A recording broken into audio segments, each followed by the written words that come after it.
Hey, first and foremost, I want to thank everybody for all the love y'all gave me on my first video.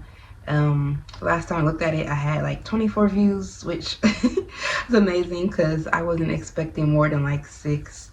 So thank you everybody who tuned in and watched. Thank you for everybody who left a sweet comment for me. Your likes, your shares, it's all appreciated. I made my first video about 2.5 months ago, and I did not expect a huge gap in between videos, so just want to kind of explain. I think we hear often that fall is a time to let dead things go, and that was very much true for me. And it is truly a wonderful and beautiful thing to let go of dead weight. But it's also a time for grief. And the escape artist in me, wanted to pretend like I was okay, wanted to keep going, not really acknowledge the emotions I was feeling. But the healing woman in me, the healing woman that I am becoming, just couldn't have that. So I was forced to sit with those emotions and truly just feel how I felt so that I could release it. And it was kind of heavy, and I did a lot of introspection. I did a lot of just being with myself, kind of giving myself the time and the space that I needed. But it's officially winter, and I often hear that winter is like a clean slate, and that's how I'm feeling. I feel the fresh start. I feel a whole lot lighter than I was. So if you tuned into my first video, thank you, and I'm sorry for the wait. But I'm back, and I'm still very excited for this YouTube journey.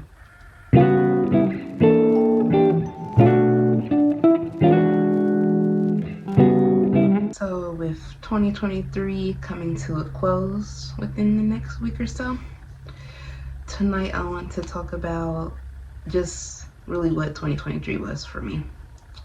2022 was one of the worst years of my life. It was extremely hard, and I ended it feeling sad, angry, heartbroken, and just alone with all these feelings. I just remember feeling really alone towards the end of last year, and I remember declaring that 2023 was going to be my selfish year. And I declared that. I told my mom, something, it's usually like, yeah, this is how I'm going. And I said it, and I really did. I said it and I meant it. I said 2023 is going to be my selfish year, and I meant that with all of my heart. But I did not know what I was saying when I said that. I did not know how much power was in those words. When I was saying that this year was going to be my selfish year, I meant I wasn't going to help people and stuff. I wasn't going to, I don't know, I was going to focus on me. I was going to do for me. I was going to put myself first. It was about Imani. I needed to get back to myself. And I think I knew that. I knew I needed to get back to myself, but I didn't know exactly how that was going to go. When I tell y'all, 2023 has been my selfish year. I said that and I meant that. And when I tell y'all, my selfish year changed my life. So when I declared that this year is going to be my selfish year, I didn't write down no steps or say this is my selfish year and this is how I'm going to accomplish that. I literally just said 2023 is going to be my selfish year, and I went with it. However, looking back over the year, I can recognize the steps I took that made it a successful selfish year, and the thought I heard her talking. The first step was forgiving myself, because I was heartbroken. And there's a point in my heartbrokenness. I had got to a point in my heartbrokenness where I had to look at the role I played. Like, sure, he did this, he did that, but I allowed it. I didn't correct it. I accepted it. And once I looked at it from that perspective, I felt like shit. I felt like shit. And every time I would think about it, I would just go, I'm so sorry, Monty. I'm so sorry. Like, I would constantly apologize to myself because I couldn't believe that I had allowed somebody to treat me like such. And I was constantly apologizing until I finally said, you can stop apologizing. I forgive you. And that changed the game for me. That I forgive you, that changed the game for me. I had a sense of freedom. And that was about a year ago. And I've forgiven myself many times since then for multiple reasons. But I feel like that first one kind of set the tone. It let me know that it was okay.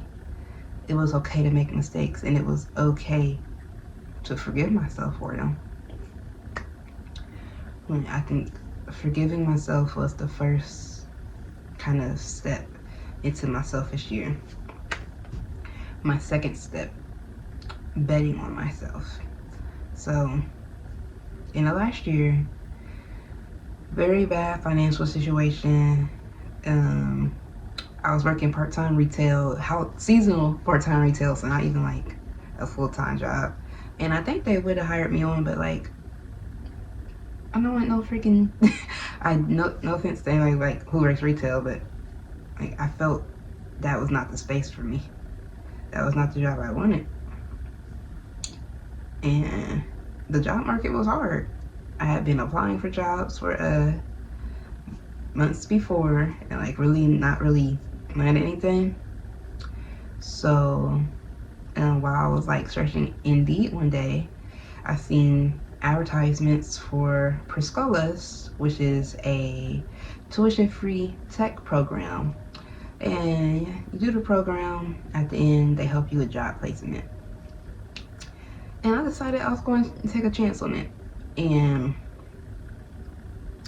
it was a hard decision because it's like, it's school. I'm a mom.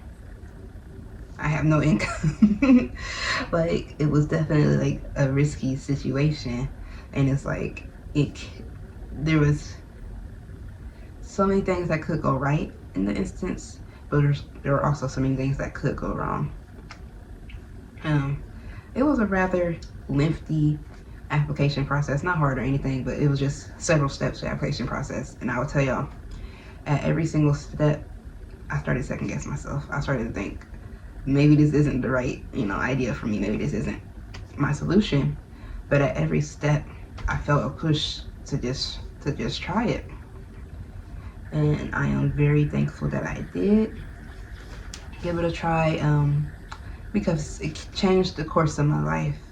But really what changed my life was me placing that bet on myself. I knew I wanted a better life. I knew I wanted more than what life had to offer me at that point. So I took a chance, and I ended up in a better position because of it. So while I took the time to bet on myself and took the risk with Prescolas, I was believing in myself, encouraging myself, but I was also getting to know myself again. Because as a first-time, full-time mom, I feel like I had lost myself a bit. And yeah, it was just, I changed. Not only did I lose, I kind of forget who I was, but I was growing into somebody new who I didn't even know. And I had to learn that person. So I got really comfortable with me. I spent a bunch of time with myself. I was on my little hiatus. I just say hiatuses because I was like go on hiatus, pop out for a little bit, go back on a hiatus. Currently in a hiatus. But yeah, I would definitely take those times to just be with me, learn me, relearn my interests, learn my new interests, my new goals, my new hobbies, like really learn me. And just relearning myself was the next step in my selfish year. So we got forgive myself, bet on myself, relearn myself, and I would say becoming comfortable with me. It's a part of relearning myself, but it was also a big step with it. Like it's too big of a step to be combined because becoming comfortable with me is something that I struggled with for such a long time. Like just being, not wishing for this, not hoping for that, not craving a relationship, not thinking got it, being comfortable with where I was in every present moment, you know, because I feel like a lot of time I'll be like, oh, once I get a car I'll be happy, once I'm with this person I'll be happy. But for me to just be happy with myself in whatever moment I was facing, that was an amazing just accomplishment for me. And I would say that's the first step on my selfish journey. Next would be doing for myself. After I graduated from Perscolas, I was almost immediately offered a full-time position. And I was like, yay, I got a real job, but also like time to be a grown-up and actually work an adult. And with that came a lot of like just responsibilities, bills, things that I had to manage and take care of. And being able to manage and take care of those things by myself, you know, it just gave me a whole new layer of confidence within myself, and also began to break those codependent tendencies that I always had my entire life. No, I feel like I always been very codependent, just from childhood traumas. So like being able to do for myself, even like making decisions for myself, like joining Perscolas and like handling my business, like getting my tags renewed and I don't know, paying my bills. I mean, you know, doing myself, it just helps me feel able and capable by myself, help me feel sense of security and stability within myself. So I definitely feel like doing for myself would be the fifth step of my selfish year. And then last but not least, so 105, sixth step of my selfish year was loving myself. Like big emphasis because it's the most important step. Like yeah, step 1, 2, 3, 4, 5 maybe set the foundation, but without step 6, I wouldn't be here. Without loving myself, like loving myself took everything I experienced this year and wrapped it in a giant bow for me, and loving myself is what made this year successful. Like all of my accomplishments that I've done this year would mean nothing if I didn't learn how to love myself. I am very grateful to be here in a space of self-love because I did not know it before this year. I wanted to, you know, I heard the term love yourself, self-love, but there was always just something keeping me from fully loving myself, something that made me feel unworthy. So this year, while I took the time to relearn myself and bet on myself and forgive myself and encourage and believe in myself and be there for myself, I learned to love myself for everything that I am, everything that I was, all the lessons that I faced. They all led me here. So I couldn't do anything but appreciate that. And loving myself has been the antidote. It has been what allowed me to just be and just live. Loving myself allowed me to start living for myself.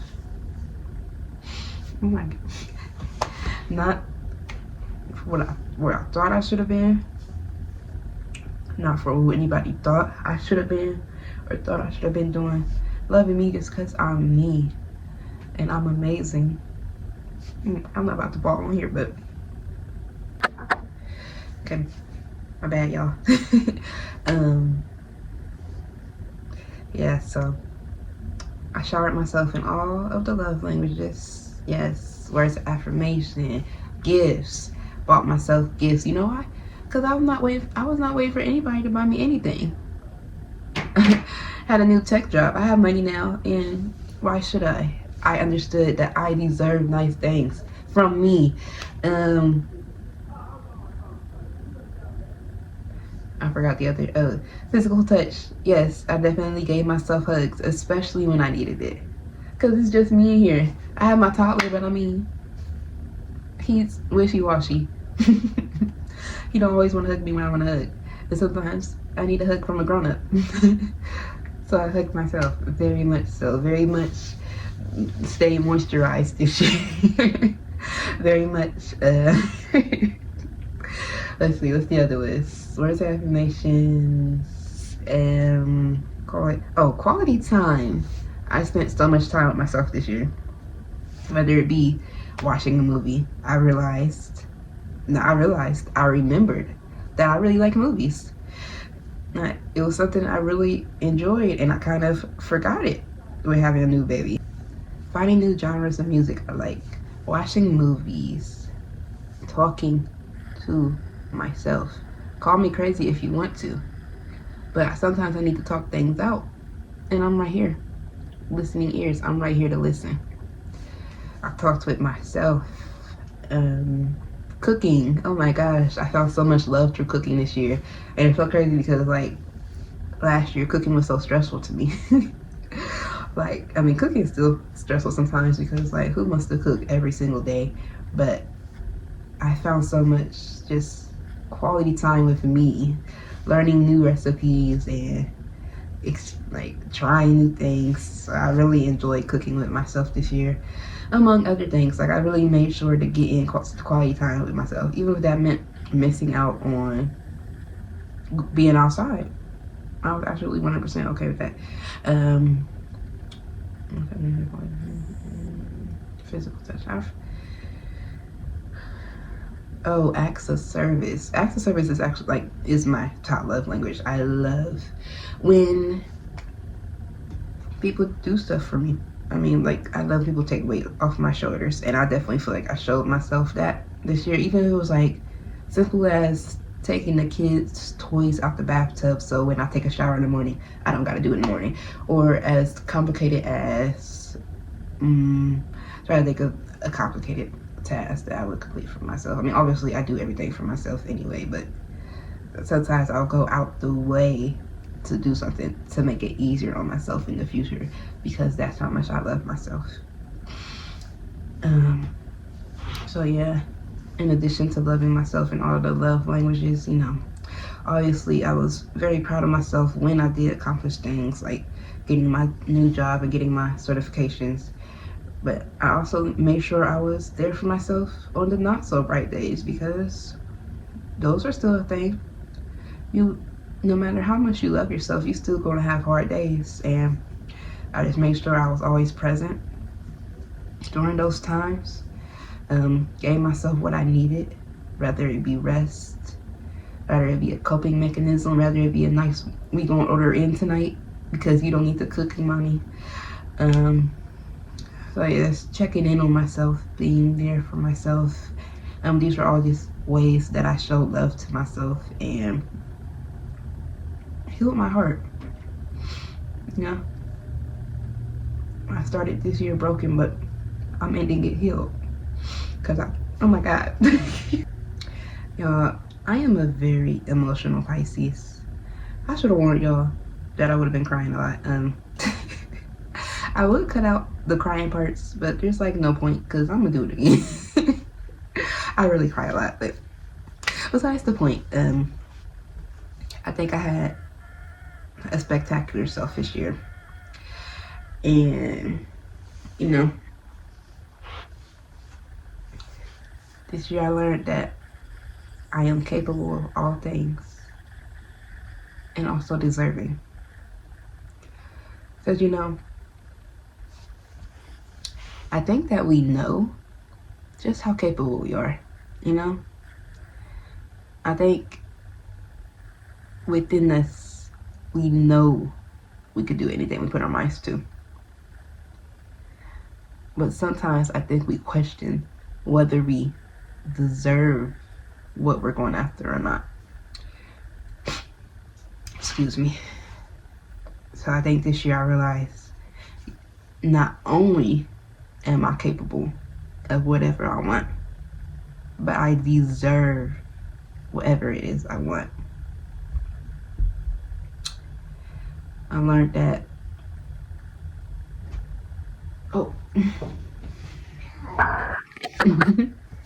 hey, the toddler decided to wake up after all, but I was almost done with the video, so I'm gonna go ahead and finish it out.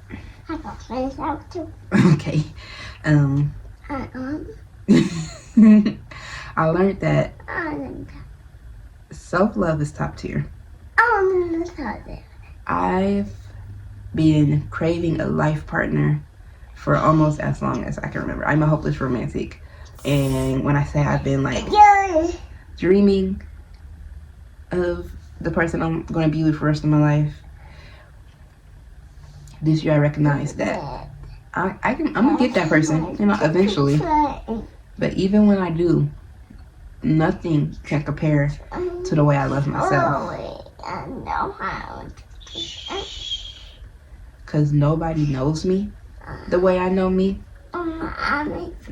Nobody's been with me for every experience the way I have. So nobody can love me the way I can love me. So even when I do find that love,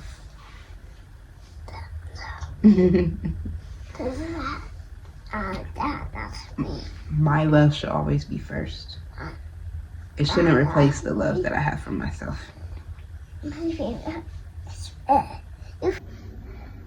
I'm out of breath because I'm running from my toddler.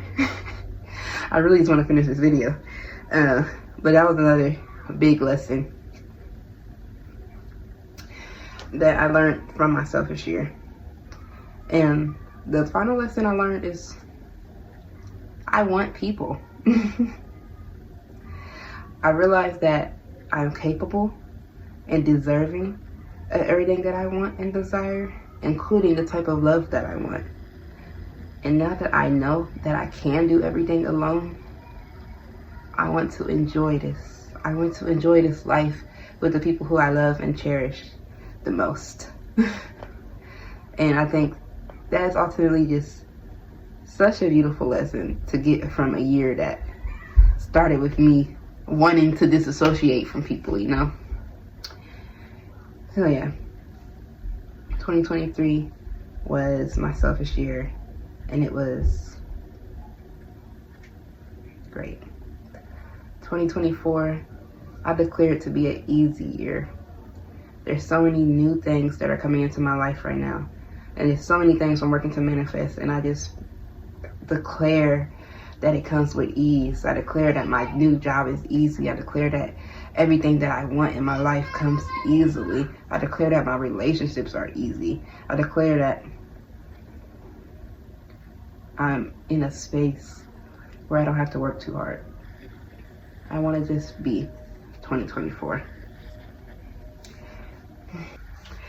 thank you everybody who watched and listened to me ramble. My little tear fest. I appreciate it for real.